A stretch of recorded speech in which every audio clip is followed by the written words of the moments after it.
Welcome to White Horse RV Center in Williamstown, New Jersey. Today we're doing a walkthrough demonstration of a 2019 Jayco Jay Flight SLX 184BS. We'll walk you through some of the major systems and operations. For more specific details, please do refer to the owner's manuals included with this coach. This is stock number J12386. Again, a 2019 Jayco Jay Flight SLX 184BS. Starting at the front of the camper, we have a propane bottle. You want to make sure the valve is set to open and it's all ready to go. For travel, you can turn it in the off position.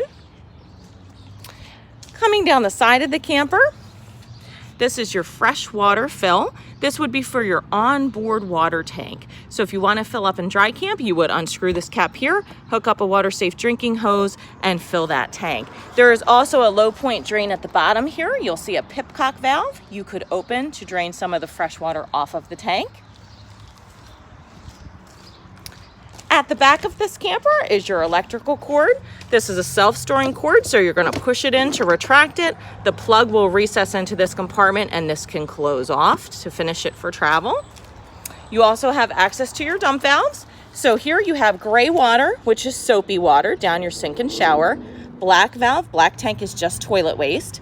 You'll hook up your sewer hose that comes with this model right here. And then you would empty the black tank. Good tip is let it accumulate for a couple of days, maybe until the tank is about 2/3 full. Let that drain out, then pull the gray valve and let the soapy water wash through those lines. City water connection is here. This would be water to use at the campground with your water safe drinking hose. This is going to be already pressurized from your campground. If you're using your onboard freshwater tank, there's a water pump switch that you would use to pressurize the water pulling from your tank. Back of your hot water heater, this is a door panel that drops down with a toggle switch here. Pilot is here. So to operate this, you're going to turn this to the pilot setting, turn it to the front. You're going to push and hold this red button, and you're going to use an aim a flame or a match to light right here where your pilot is. A little bit difficult to show you one-handed, so I'm going to try to show you this. Again, I'm going to push and hold this red button. Okay, push that there, and then we're going to take an aim a flame, and we're going to light the pilot there. Okay, once your pilot's lit, give it a couple of seconds. Once it gets warm, you're going to turn this to the on position, and you're going to hear that fire up and power up your water heater.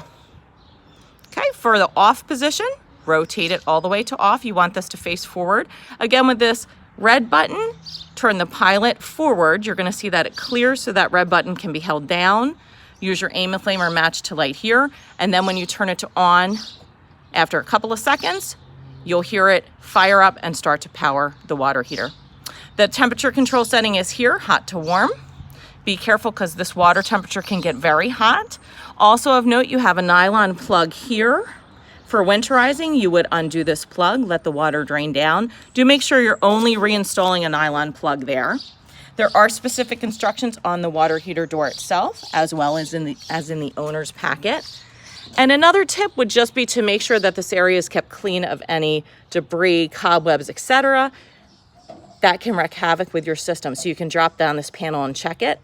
In normal operation, the hot water heater will vent warm air here. So make sure this area is kept clear of any chairs or any other items on that side. Above the water heater is access to cable. If you're using cable at a campground, you would install your line there. Back of the trailer, you have your spare tire.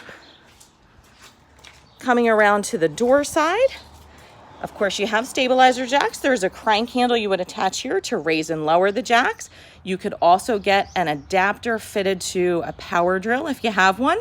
We do have adapters in our parts department that are popular with folks, but there's a crank handle included with the camper where you can manually raise and lower the jacks. Outside awning, we'll show you that operation from inside. You'll also see the LED patio lights up underneath. This is the outside exhaust vent for your range. This is exhaust vent for your furnace, which is your propane heater on board. Again, keep this area clear because in normal operation, it will vent warm air. You also have outside electrical. And these panels are access panels to the back of your refrigerator. For maintenance, you want to just drop this down, spin these clips using a key or a coin. You can remove these panels and just take them down. Again, make sure they're cleaned out because spider webs can get in there and wreak havoc with the system. Storage compartment here, lockable. You'll see there's your sewer kit and also the crank handle I mentioned. It's used to lower and raise your stabilizer jacks. For your entry door step, very easy. You're going to lift up on the step, fold it one on top of the other, and push it back up underneath the camper to store it for travel. To release the step, pull it, flip your top down to make your lower step. Coming up inside this model, we'll show you some of the features and systems here. Again, for more specific information, please refer to the Jayco owner's manuals included with your camper or give us a call with any questions. So at the base of the bed, this is a propane and carbon monoxide detector. This is tied in with the battery on the front of the camper and will have a small draw on that. So if you're going to be away from the camper or storing it for a while, you may want to disconnect the battery so this doesn't pull it down.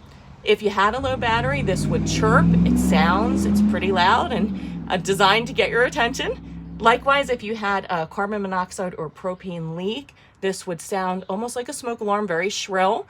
There is a test and reset button right on it. And you would want to open your windows, check, make sure your lines, tanks are secure for propane, clear the air. Electrical outlet here, as well as fire extinguisher. Lights are pop lights, which means that they have a switch right on the lights themselves. Press on the switch in the middle, and you can turn your lights on and off. Coming into the kitchen and living area of this model. In the kitchen area, behind the counter, we have overhead light switches.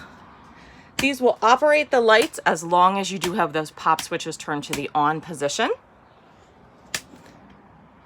You also have your slide room control and your awning control. So awning operation, these are toggle switches, very easy. We're going to put the awning out. We'll show you it moving here. Very easy operation. Again, your awning lights are controlled by a wall switch inside. Make sure your awning is in very windy or rainy conditions. You really want to protect that because it's a big fabric area. Make sure it's stored all the way in the in position for travel or in case of inclement weather. Also of note, behind your kitchen counter is a TV antenna booster. So your TV antenna is built into the ceiling, and I'll show you that in a second. So here's your TV antenna.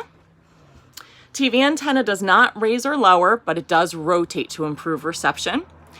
If you're running off of your TV antenna, you would want to hit this TV antenna booster, and that will clean up your signal. If you're running off a cable, there's no reason to have that on, but you can see the green light there.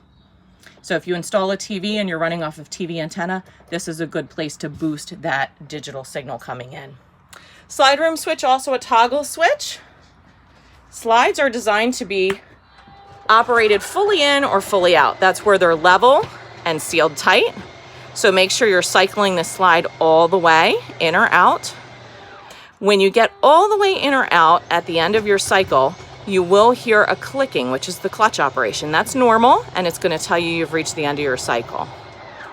Okay, and this one's actually very quiet. This just stops running when you're done. Overhead smoke detector, as well as air conditioner. Behind this is a filter, so this grill is removable and you can clean that filter out. So if you have any questions on that, it's good to get the dust out once a season. Just make sure that's cleaned, vacuumed, etc. They are replaceable as well. You can open this on the end as an air dump if you want to direct more cold air more quickly toward the front of your camper. And then controls are right on the air conditioner itself. So you can select cooling, high or low, and your temperature setting right on it itself. You can also open or close these for less or more airflow. Note that there is a time delay on both the air conditioning and furnace heater. So the air conditioning is electric, plugged into your shore power using your electrical cord you saw outside. Furnace is propane powered. So that has a wall thermostat back by the bunk area. This is going to be for your heater. The on-off switch is at the top.